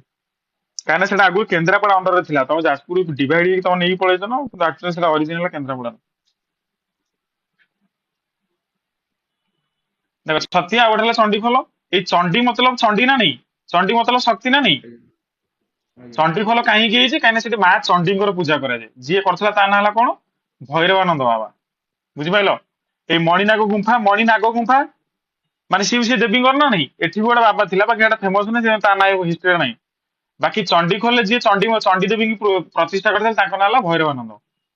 ଏରା ଲେଖିବା ଦରକାର ନାହିଁ, ଖାଲି ଜାଣିଥିବ ଭୈରବାନନ୍ଦ ହେଲା। ତେଣୁ ଏଠି ବି ଗୋଟେ ଏଠି ଶକ୍ତିଜିମ୍ ପୀଠ। ଭୈରବାନନ୍ଦ କଲେଜ ଅଛି। ହୁଁ, ଏଠି ବି ଗୋଟେ ଶକ୍ତିଜିମ୍ ପୀଠ, ଇଏ ବି ଗୋଟେ ଶକ୍ତିଜିମ୍ ପୀଠ, ବିରଜା ବି ଦେଖୁଛ ଗୋଟେ ଶକ୍ତିଜିମ୍ ପୀଠ। ଆଉ ଟୋଟାଲ ଦେଖିବ ସମସ୍ତେ ଟ୍ରାଙ୍ଗେଲରେ, ଆଉ ପାହାଡଟା ସବୁବେଳେ ଟ୍ରାଙ୍ଗେଲ ହେଇକି ଥାଏ ନା ନାଇଁ। ଆଜ୍ଞା ସେଇଟା ସବୁବେଳେ ପାହାଡର ଏମୁଣ୍ଡରେ ଗୋଟେ ଥିବ, ଏମୁଣ୍ଡରେ ଗୋଟେ ଥିବ, ଏମୁଣ୍ଡରେ ଗୋଟେ ଥିବ, ଏଇଭଳିଆ କି ତିନିଟା ଜାଗାରେ ସବୁବେଳେ ଶକ୍ତିଜିମ୍ ଯାଜପୁରରେ ସେଇଟା ସବୁ ଟ୍ରାଙ୍ଗେଲ ହେଇକି ଥାଏ ହେଲା। ତାପରେ ଏଇ ଯୋଉ ଛତିଆ ପାଖକୁ ପୁଣି ପଳେଇ ଆସିବ। ଏଇ ଛତିଆ ପାଖରେ ଆଗରୁ ଥିଲେ ଦେବୀଙ୍କର ପୂଜା, ଆସ୍ତେ ଆସ୍ତେ ଆସ୍ତେ ଆସ୍ତେ ଭକ୍ତି ମୁଭମେଣ୍ଟ ଷ୍ଟାର୍ଟ ହେଲା। ସେଇ ଜାଗାରେ ଗୋଟେ ଲୋକ ଜନ୍ମ ହେଇଥିଲା, ତା ନାଁଟା ହେଲା ହାଡିଦାସ। ବୁଝିଲ, ଏଇ ହାଡିଦାସକୁ କଣ କୁହନ୍ତି, 12th ଇନକାରନେସନ ଅଫ ଅଚ୍ୟୁତାନନ୍ଦ ଦାସ। ଅଚ୍ୟୁତାନନ୍ଦ ଦାସ ଘର କୋଉଠି, ନେମାଳ ନା ନାଇଁ। ନିମାଳ ହଁ ସାର୍ ପାଞ୍ଚଶହ। ସେ ପାଖାପାଖି ନା କଟକ ପାଖାପାଖି। ଏଇ ହେଲା ଆଜ୍ଞା ଅଚ୍ୟୁତାନନ୍ଦ ଦାସଙ୍କର 12th ଇନକାରନେସନ କୁହନ୍ତି। ଅଚ୍ୟୁତାନନ୍ଦ ଦାସ ବି ମାଳିକା ଲେଖିଥିଲେ, ବାକି ହାଡିଦାସ ବି ତାଙ୍କୁ ଫଲୋ କରିକି ଲେଖିଥିଲା ମାଳିକା। ଏଇ ହାଡିଦାସ ମାଳିକାଟା ହିଁ ତମେ ଯୋଉଟା ୟୁଟ୍ୟୁବ ରିଲ୍ସ ରେ ଦେଖୁଛ। ବୁଝିଲ। ବାକି ଅଚ୍ୟୁତାନନ୍ଦ ସେ ଦାସ ଯୋଉ ମାଳିକା କେହି ବୁଝିପାରିବେନି। ସାର୍ ଅଚ୍ୟୁତାନନ୍ଦ ଦାସ ମାଳିକା, ଆଉ ସେଇଥିରେ କଣ ଲେଖା ହେଇଛି ଯୋଉ ବୁଡିଯିବ ମାଷ୍ଟର ଦେଖ, ଅଚ୍ୟୁତାନନ୍ଦ ଦାସ ମାଳିକାରେ ଲେଖା ହେଇଛି ଯେ ପୁରୀ କେମିତି ଧ୍ୱଂସ ହବ। ବାକି ହାଡିଦାସ ମାଳିକା ଲେଖିଛି ପୁରୀ ଧ୍ୱଂସ ହେଲା ପରେ କଳ୍କି ଅବତାର ହେଇକି କେମିତି ମାନେ ଏଠିକି ଆସିବେ। ମାନେ ସେଇଟା ବହୁତ ଭଲସେ ଲେଖା ହେଇଛି। ମାନେ ହାଡିଦାସ ମାଳିକାରେ ପୁରା ଡିଟେଲ୍ସ ଲେଖା ହେଇଛି, ତମେ ଏୟା କରୁଛ, ଖାଉନ, ସ୍ୱାମୀ ଛାଡିକି ପଳଉଛି, ସ୍ତ୍ରୀ ଛାଡିକି ପଳଉଛି, କିମ୍ବା ସ୍ତ୍ରୀ ଚୁଟି ଛାଡିକି ବୁଲୁଛି, ମାନେ ପୁରା ସୋସାଇଟି ନେଇ ଯେମିତି। ଆଜ୍ଞା ବୁଝିଲ। କିନ୍ତୁ ଅଚ୍ୟୁତାନନ୍ଦ ଦାସ ମାଳିକାରେ ଟୋଟାଲ କହିଛି ପୁରୀରେ 22 ପାହାଚ ଖେଳିବନି ନହେଲା। ଆଉ ଇଏ ହେଲା ତାଙ୍କ ଡିସାଇପୁଲ, ତେଣୁ ଅଚ୍ୟୁତାନନ୍ଦ ଯାହା ଲେଖିଥିଲେ ସେଇଟାକୁ ଇଏ ଖାଲି ନିଜର ଗୋଟେ ଭର୍ସନ ଦେଇକି ଲେଖିଛନ୍ତି, ଆଉ କିଛି ନାହିଁ। ବାକି ବର୍ତ୍ତମାନ ଯୋଉଟା ଓଡିଶାରେ ଚାଲିଛି ସେଟା ହେଲା ହାଡିଦାସ ମାଳିକା। ଅଚ୍ୟୁତାନନ୍ଦ ଦାସ ମାଳିକା କେହି ପଢିନାହାନ୍ତି, ଭୁଲିଗଲେଣି ଲୋକ। ତା ବହି ବି ନାହିଁ। ବୁଝିଲ, ହାଡିଦାସ ମାଳିକାର ବହି ଅଛି। ଯେହେତୁ ଅଚ୍ୟୁତାନନ୍ଦ ଦାସ ମାଳିକା ଲେଖି ଗଲା ପରେ ଲୋକ ଆଉ ପଢିଲେନି, କାହିଁକି ଟୋଟାଲ ଏରିଆଟା ଦେଖୁଛନ୍ତି ଆଉ ଶକ୍ତିଜିମ୍ ପୀଠ ଥିଲା। ଆସ୍ତେ ଆସ୍ତେ ଆସ୍ତେ ଲୋକମାନେ ଅପଭ୍ରଂଶ ହେଲେ, ତେଣୁ ତାଙ୍କୁ ଆଉଥରେ ଶିଖିବା ପାଇଁ ହାଡିଦାସ ଆଉଥରେ ଲେଖିଥିଲେ ମାଳିକାଟାକୁ ହେଲା। ତାପରେ ଲେଖ ମହାବିନାୟକ ଟେମ୍ପଲ।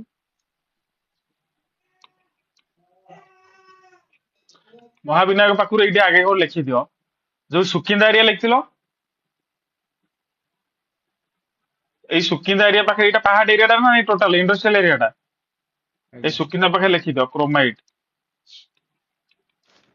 ଏଠୁ କ୍ରୋମାଇଟ ବାହାରେ, ପ୍ଲସ ଏଇ ସୁକିନ୍ଦା, ସୁକିନ୍ଦା ଆଉ ଟମକା, ଏଇ ଟମକା ହିଲ୍ ପାଖରେ ଲେଖ ଅଶୋକ ଝର ୱାଟରଫଲ।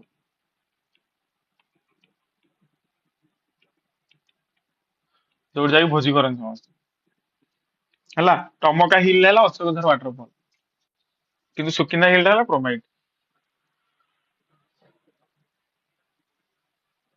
ତାପରେ ଲେଖ ମହାବିନାୟକ, ସିଦ୍ଧି ବିନାୟକ ନୁହଁ, ମହାବିନାୟକ ହେଲା। ମହାବିନାୟକ ହିଲ୍ କୋଉ କୋଉ ପାହାଡରେ ଅଛି କହିଲ, ଏଠି ବି ସେ ପାହାଡକୁ ପୂଜା କରାହବ ନା ନାଇଁ, ସେଟା କୁହନ୍ତି ବରୁଣ ହିଲ୍। ଆଜ୍ଞା ବରୁଣ ହିଲ୍ ଟା କୁହାଯାଏ ଆଗରୁ ଯୁଧିଷ୍ଠିର ଥିଲା ବୋଲି ଲୋକ କହୁଛନ୍ତି, ବାକି ହିଲ୍ ଟା ନାଁ ହେଲା ବରୁଣ ହିଲ୍ ହେଲା। ମହାବିନାୟକର ଖାସିୟତ କଣ କହିଲ, ମହାବିନାୟକ କୋଉଠି ଅଛି କହିଲ, ସେଇ ଚଣ୍ଡିଖୋଲରେ। ଚଣ୍ଡିଖୋଲ ଆଜ୍ଞା ହଁ। ସେଇ ପାହାଡରେ ହିଁ, ଏଇ ଟୋଟାଲ ପାହାଡଟାକୁ ଏଇ ଗୋଟେ ପାହାଡରେ କୁହନ୍ତି, ଯୋଉ ଚଣ୍ଡୀ ମନ୍ଦିରରୁ ଜଷ୍ଟ 2 କିଲୋମିଟର ନା କେତେ କିଲୋମିଟର ପରେ ଅଛି ମହାବିନାୟକ। ସେ ଆଜ୍ଞା ସେମ ପାହାଡ ହେଲା, ସେଇଟା କୁହନ୍ତି ବରୁଣ ହିଲ୍। ମହାବିନାୟକର ଖାସିୟତ କଣ, ଯାଜପୁର ପିଲା କହିଲ। ସାର୍ ସେଠି ଜାଣିଛ ଯଦି କୁହ, ବେକାର ସମୟ ଗଣେଶ ନଷ୍ଟ ପୂଜା କରୁନି। ହୁଏ। ହଁ, ଗଣେଶ ପୂଜା ହୁଏ। ଆଉ ତା ବିନାୟକ ମାନେ ଗଣେଶ, ଅଧିକାଟା ଖାସିୟତ କଣଟା କହୁଛ ତମେ। ଏତିକି ମନେ ରଖ, ଯେତିକି ମନ୍ଦିର ସବୁଥିରେ ପହଡ ପଡେ ନା ନାଇଁ, ମହାବିନାୟକ ମନ୍ଦିରରେ ପହଡ ପଡେନି, ସବୁବେଳେ ମନ୍ଦିର ଖୋଲା ହେଲା। ଇଏ ହେଲା ଗୋଟେ ଖାସିୟତ। ସେକେଣ୍ଡ ଖାସିୟତ, ମହାବିନାୟକରେ କେବଳ ଗୋଟେ ସିଙ୍ଗଲ ଗଡ କୁ ପୂଜା କରାଯାଏନି। ମହାବିନାୟକ ଇଜିକାଲ ଟୁ ମିକ୍ସିଂ ଅଫ 5 ଗଡ ହେଲା। 5 ଜଣଙ୍କର ଗୋଟେ ମୂର୍ତ୍ତିରେ ଏକାଥରେ 5 ଜଣଙ୍କୁ ପୂଜା କରାଯାଏ। ସେ 5 ଜଣ କିଏ କିଏ, ଦୁର୍ଗା, ଶିବ, ବିଷ୍ଣୁ ଗଣେଶ ଗଲେ ପ୍ଲସ୍ ସୂର୍ଯ୍ୟ ହେଲା। ତେଣୁ ଏখানে ଲେଖିଦିଅ 5 ଗଡ ଆଜ୍ ସିଙ୍ଗଲ ଡଇଟି ବା ଦେଇତି, ମାନେ ବିନାୟକ ମାନ ଖାଲି ଗଣେଶଙ୍କୁ ପୂଜା କରାଉଛି। ଟୋଟାଲି ଯେତେବେଳେ ଗଣେଶଙ୍କୁ ସେଠି ମୂର୍ତ୍ତି ଥିଲେ ବି ତାଙ୍କୁ ଯେତେବେଳେ ପୂଜା କରାଯାଏ 5 ଜଣଙ୍କୁ ଏକାଥରେ ସମ୍ବୋଧନ କରି ପୂଜା କରାଯାଏ ହେଲା। ତେଣୁ ଏଇଠି କଣ, ଯେହେତୁ ଶିବ ବି ଅଛନ୍ତି ପ୍ଲସ ବିଷ୍ଣୁ ବି ଅଛନ୍ତି, ତେଣୁ ବୋଥ ତୁଳସୀ ପ୍ଲସ ବେଲପତ୍ର। କେବଳ ଖାସିୟତ ଏତିକି ଲେଖ, ମନ୍ଦିରରେ ପହଡ ପଡେନି ପ୍ଲସ ମିକ୍ସିଂ ଅଫ 5 ଗଡ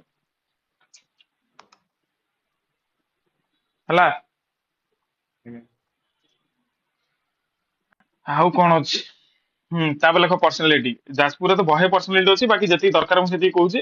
ସେ ଆମର ଯିବାର ଦରକାର ନାହିଁ, ସେ କୁଆଡେ କୁଆଡେ କଣ ଏଟା ମାନେ ବିଜେଡି ଆଡକୁ ଯିବା ଦରକାର ନାହିଁ ହେଲା।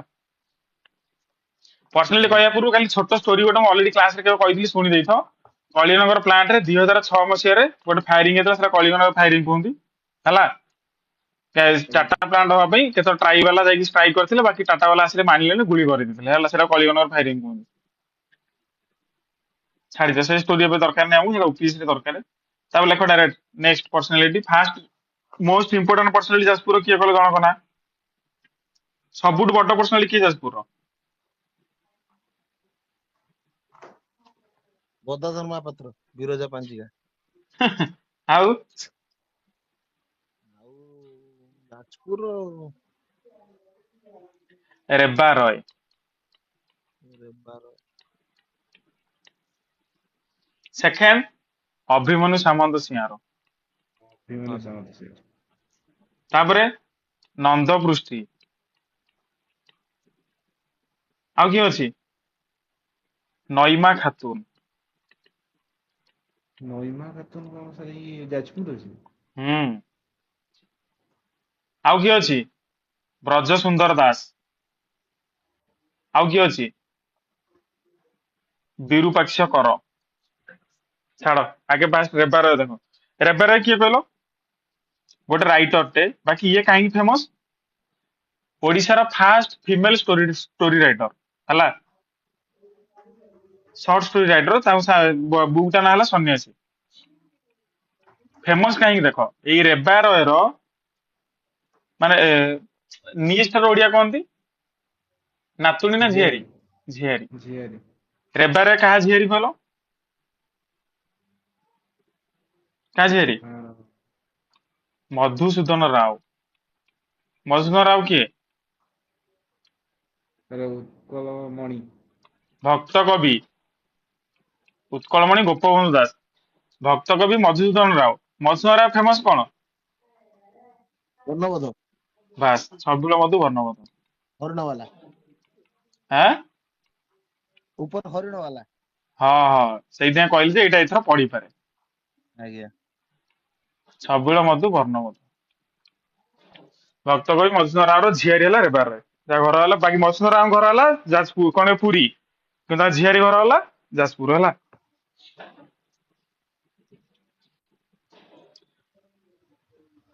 ତାପରେ ଆଉ ଅଭିମନ୍ୟୁ ସାମନ୍ତ ସିଂହାର ହେଲା। ଅଭିମନ୍ୟୁ ସାମନ୍ତ ସିଂହାର ବିଷୟରେ ଡିଟେଲ୍ସ ଜାଣିବ କେନ୍ଦ୍ରାପଡା ଲିଙ୍କିଂ।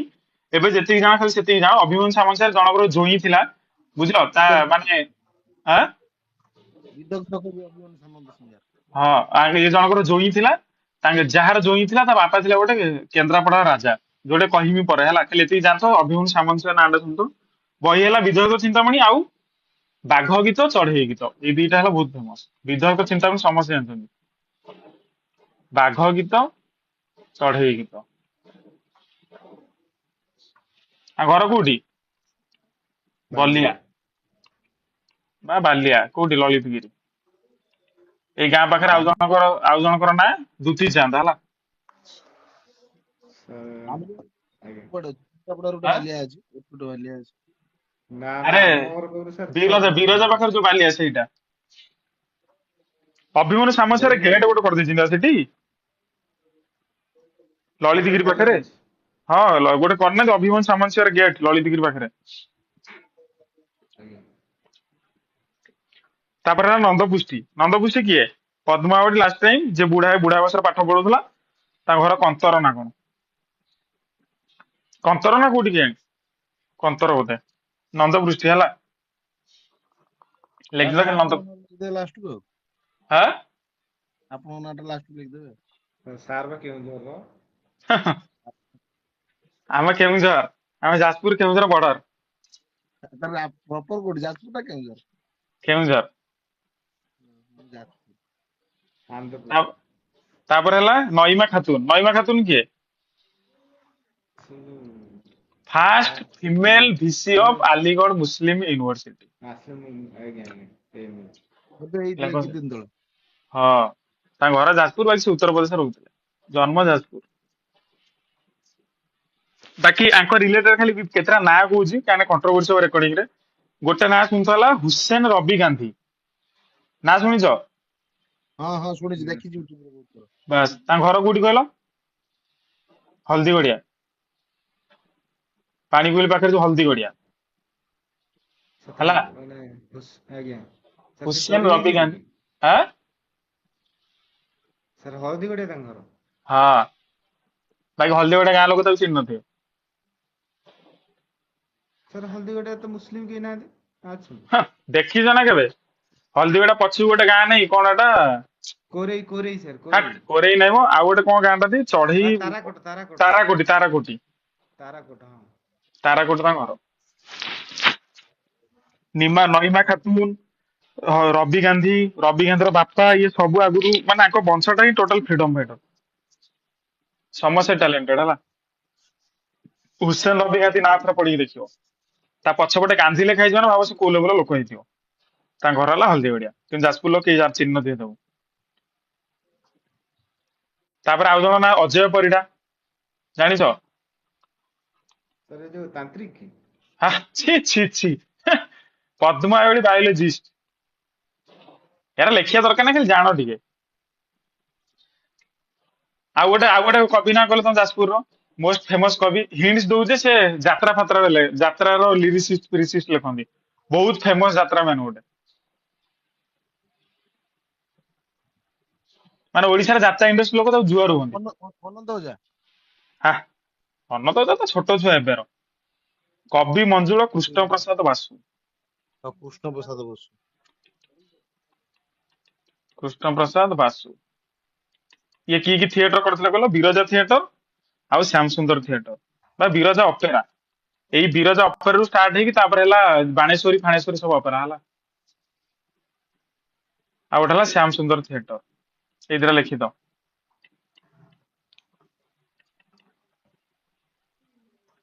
ସେଇଥିପାଇଁ ଯେତିକି ଆଖାଡା ସବୁ ହୁଏ ଯୋଉ ଯାତ୍ରା ପାଟ ସବୁ ଯାଜପୁରରେ ହୁଏ ଜାଣିଛ ନା ସୁକିନ୍ଦା ଆଉ କଳିଙ୍ଗନଗର ଏରିଆରେ ହଁ କୋଣାର୍କ ଟା ବି ସେଇଠି ଯାଜପୁରରେ ବାରଗଡିଆ। ଟୋଟାଲ 80% ସେଇଠି ହୁଏ ସାର୍ କବି ମଞ୍ଜୁଳ କଣ କେପି ବାସୁ।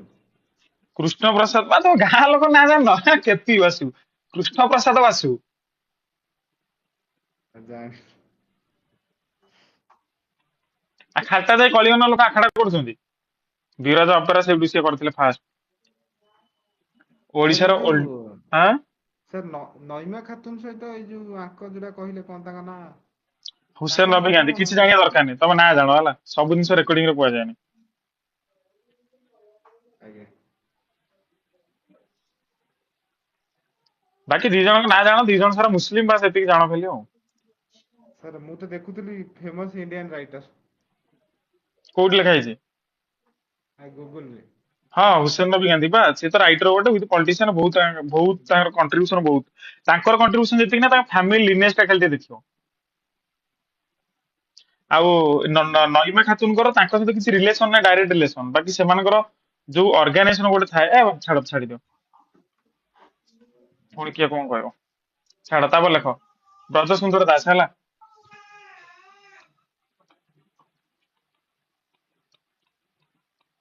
ମାଦ୍ରାସା ଗୋଟେ ୱାର୍ଡ ନାଁ ଶୁଣିଛ ତ ମଦ୍ରାସ ଆଜ୍ଞା ହଁ ବାସ୍ ଏବେ ସେଇ ଦିଟା ନାଁ ସର୍ଚ୍ଚ କରି ଲିଙ୍କ କରିଦବ ଦେଖ ବ୍ରଜ ସୁନ୍ଦର ଦାସ ହେଲା ବ୍ରଜ ସୁନ୍ଦର ଦାସ କିଏ କହିଲ ଉତ୍କଳ ସମ୍ମିଳନୀର ଗୋଟେ ଲୋକ ଯିଏ କି କୋଉ ମାଗାଜିନ ପ୍ରସ୍ତୁତ କରିଥିଲେ ମୁକୁର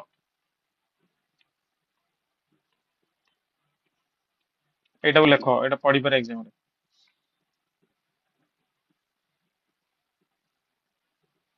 ମୁକୁରନ ମୁକୁର ତାପରେ ହେଲା ବିରୁପାକ୍ଷ କର, ଏଟା ଲେଖିବା ଦରକାର ନାହିଁ, ଖାଲି ଜାଣିଥ ଇଏ ପ୍ଲସ୍ ଆଉ କେନ୍ଦ୍ରାପଡା ଡିଷ୍ଟ୍ରିକ୍ଟରେ କହିବା ଆଉ ଜଣଙ୍କ ନା, ଦି ଜଣ ସାରା ମିଶିକି, ଆଗରୁ ଜଣେ ଥିଲା ଏନସି, ତାଙ୍କ ନାଁରେ କଲେଜ ହେଲା ଏନସି କଲେଜ ଯାଜପୁର। ଯେତେବେଳେ ଏନସି କଲେଜ ଯାଜପୁର ହେଇଥିଲା ସେତେବେଳେ ଟୋଟାଲ ପ୍ରାଇଭେଟ ହେଇକି ଥିଲା, କେହି ପଚାରୁ ନଥିଲେ। ବର୍ତ୍ତମାନ ଏଣ୍ଟାୟାର ଯାଜପୁର ଡିଷ୍ଟ୍ରିକ୍ଟର ସବୁଠୁ ଲାର୍ଜେଷ୍ଟ କଲେଜ ହେଲା ଏନସି କଲେଜ। ସାର୍ ଯୋଉ Narasingha Choudhury. NC autonomous. Birupakshya Kar plus ଆଉ କେତେ ଜଣ ମିଶିକି ଉଠେଇଥିଲେ ତାଙ୍କୁ। ଆଉ ଇଏ ଥିଲେ କୋଉଟା କଣ ଥିଲେ କହିଲ ନରସିଂହ ଚୌଧୁରୀ? ବଡମ୍ବାର ହେଲା ଜମିଦାର। ଆଉ ଇଏ ହେଲା ଗୋଟେ ଏଜୁକେସନାଲିଷ୍ଟ, ଫିମେଲ ଏଜୁକେସନ ପାଇଁ ବହୁତ କିଛି କରିଥିଲେ।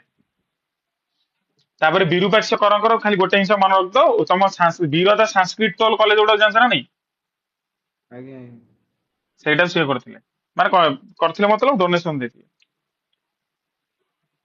ବିରଦା ସାଂସ୍କ୍ରିଟ ଟୋଲ ଛାଡିଦିଅ। ତାପରେ ଲେଖ ଏକାଥରେ କେନ୍ଦ୍ରାପଡା ଡିଷ୍ଟ୍ରିକ୍ଟ।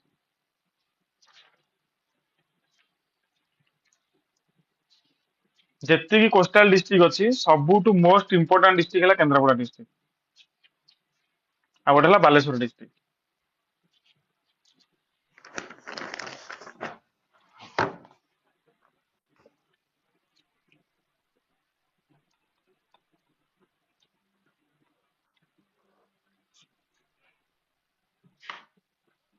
କେନ୍ଦ୍ରାପଡା କାହା ନାଁରେ ହେଇଛି କହିଲ? କନ୍ଦରାସୁର। ହେଲା, ଅସୁର ଗୋଟେ ଆଗରୁ ଥିଲା କନ୍ଦରାସୁର। ଗୋଟେ ଲୋକ ବାତ୍ୟା ଦାନା ବେଳେ କଣ ଥିଲା, ମୁଁ ଲକ୍ଷ ଲକ୍ଷ ଭୂତ ଛାଡିଛି।